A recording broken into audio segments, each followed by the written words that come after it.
It's a very good thing that they called it the God particle.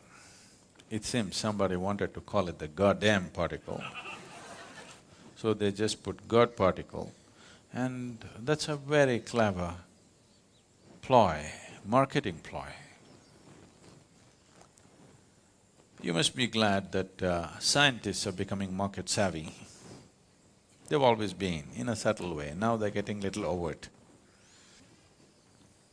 So, for most people, their idea of science is just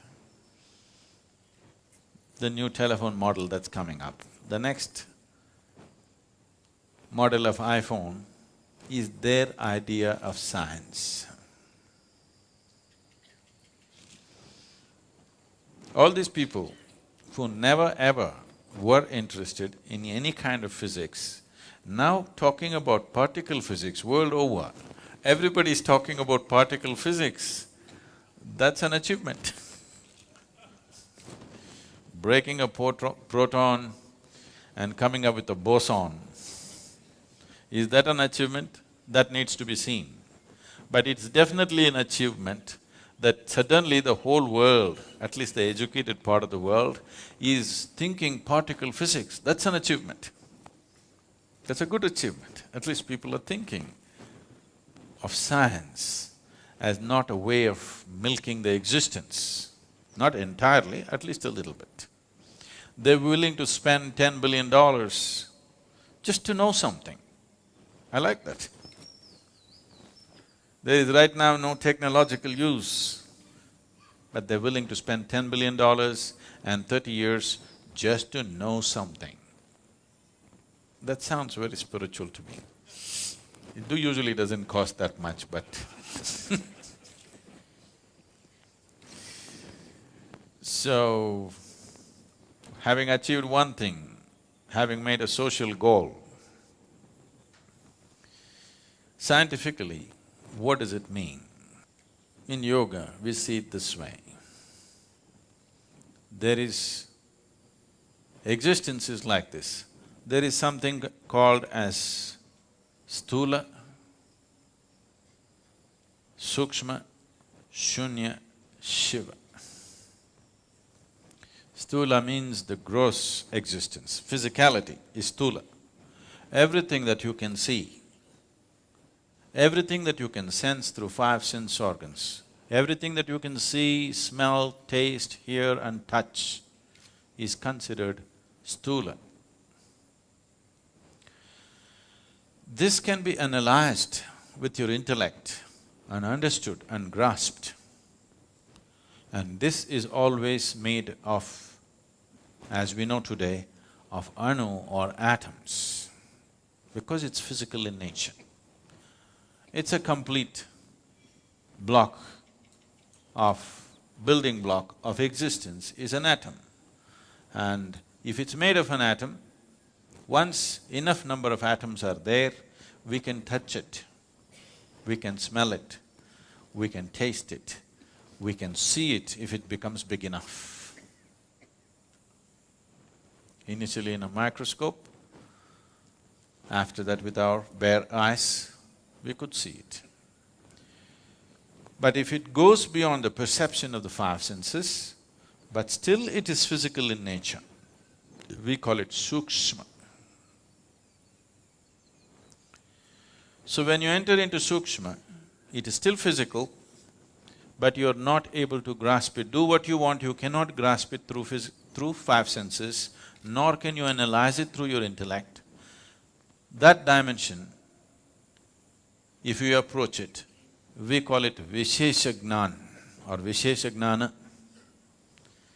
That means an extraordinary knowledge. Gyan or jnana means knowledge, vishesha jnana is extraordinary or significant knowledge. So vishesha jnana is referred to as vigyan. The word vigyan is being very loosely used today, but essentially it means this: those dimensions which cannot be perceived through five senses, if you perceive them, that is vigyan. So today, science is entering those spaces. Because never ever is anybody going to see a Higgs boson. They're only going to see its footprint. Even now they only saw the footprint, they did not see a Higgs boson. But because they see the footprint, they believe he is there. Somebody's gone by, they left the footprints, we have not seen the man, but we know it's gone by. We go into the forest, we see the pug marks and we say, okay, there is a tiger. We haven't seen the tiger. In fact, in a tropical forest, it's very difficult to see a tiger. But we will see pug marks here and there. Just like that, they saw the footprint. So they're entering Vishesh Gyan. If you go further, it will become shunya, that means absolute emptiness. There, your intellect will be completely useless. Your senses will be completely useless because there is no physicality. Where there is no physicality, your sense organs and intellect will become absolutely redundant. If you go beyond shunya, there is something that we refer to as Shiva. When I say Shiva, don't imagine that calendar man from Shivakashi.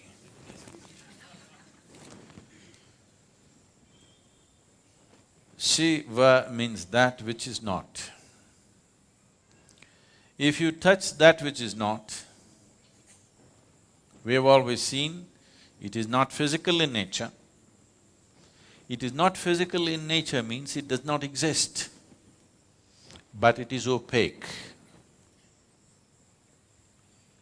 How can that be? It is not in the realm of your logical mind. Today, modern science believes the whole existence has to oblige to human logic, which is a very limited way of approaching life. The whole existence will not oblige to human logic. You think you can fit the whole existence into your head. No, your head fits into the existence will not fit into your head.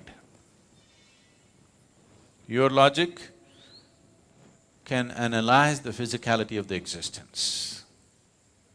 Once you cross the physical dimension, your logic is completely out of its realm. So, because this is a dialectical culture, the same science has been expressed in story forms. I cannot go into the whole story, it's a long story. But when I told this story to one of the top scientists in the world, when I was speaking to him and I explained this, see, this is how it is, this is the nature of the existence. This is from the yogic lore, but we are always told not to believe the lore till it becomes a reality in your experience. And this is the reality in my experience.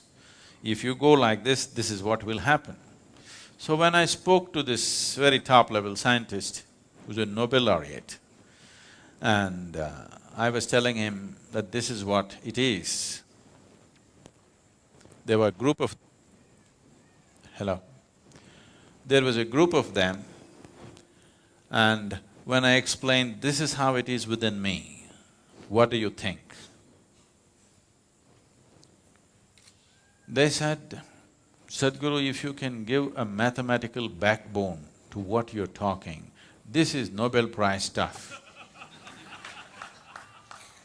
Can you give a mathematical background? I said, I'll never bother about the mathematics. It's true for me and it has transformed everything that I am because it's true for me. Everything that I ever was changed simply because I touched this dimension within me. I don't wish to work equations for that. And anyway, Nobel Prize wouldn't mean anything to me, I would be too embarrassed by such things. So, this story,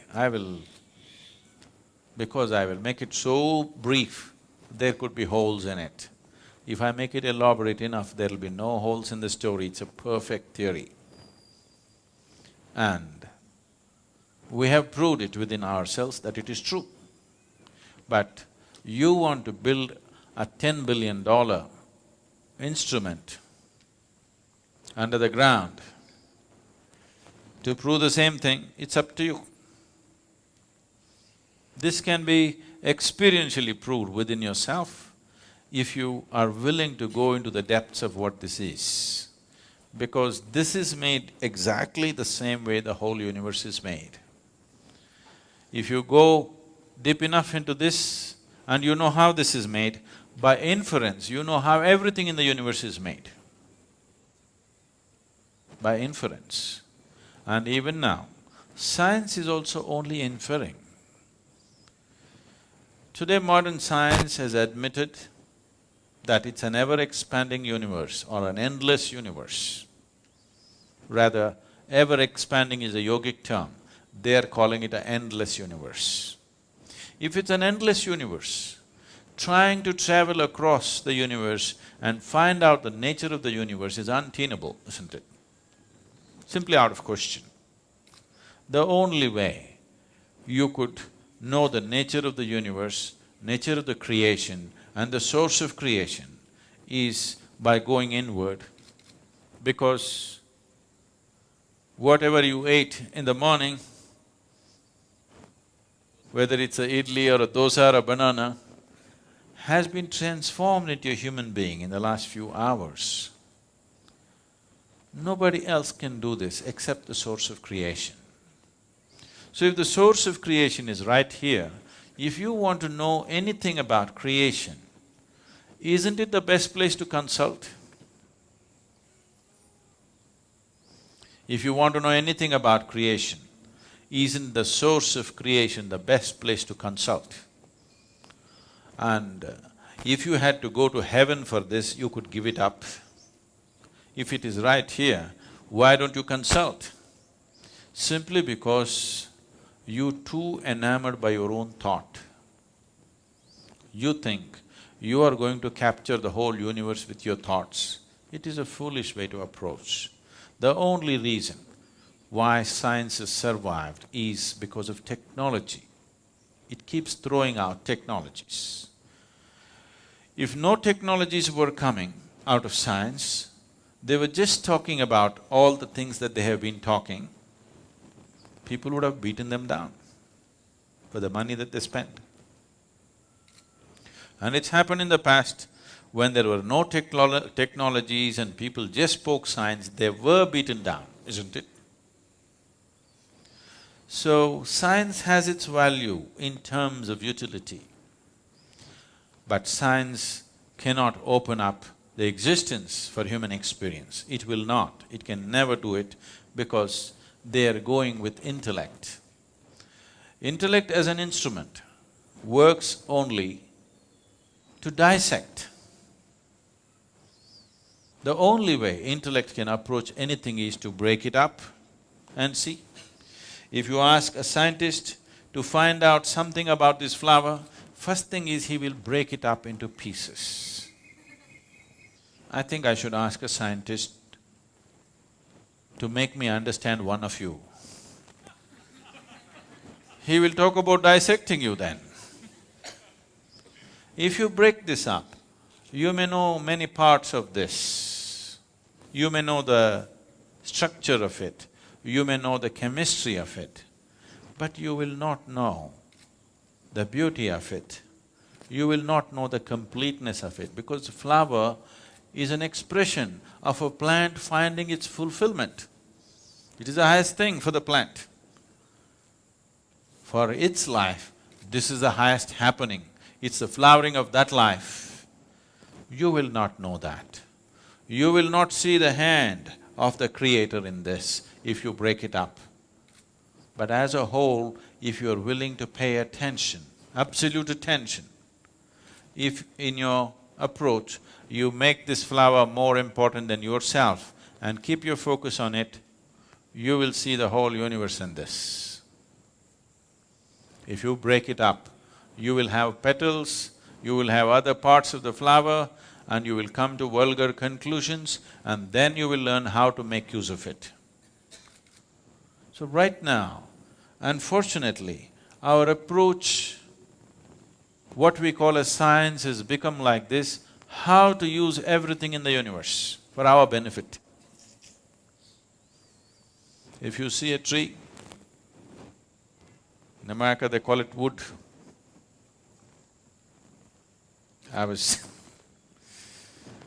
This happened when when I was in college. This happened about 4 years ago when I was in Mysore. For the first time, I conducted a program after many, many years. And all kinds of people turned up. My teachers from school and college turned up. They wanted to see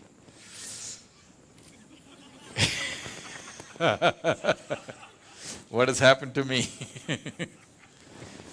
So after I spoke there and we had 2-day event, and then my English teacher came and hugged me and she said, "Now I know why you wouldn't let me teach Robert Frost." I said, "Why, ma'am, why would I not let you teach Robert Frost? I like Frost." She said, "No, do you remember, you wouldn't let me teach Frost?" Then I remembered. One day she came and she opened the book and she introduced Robert Frost as a glorious poet, and then she started off, "Woods are lovely, dark and deep." I said, "Stop." I said, "A man who calls a tree a wood, I don't want to listen to him." She said, "No, Robert Frost is a great poet." I said, "I don't care how great he is. A man who calls a tree a wood, I will not listen to him." I didn't let her teach. I didn't let her teach Frost. So after many years, she comes up to me and she says, "Now I know why you wouldn't let." So, if a tiger comes here now, from the mountains I mean, if you come from Sri Lanka, that's different.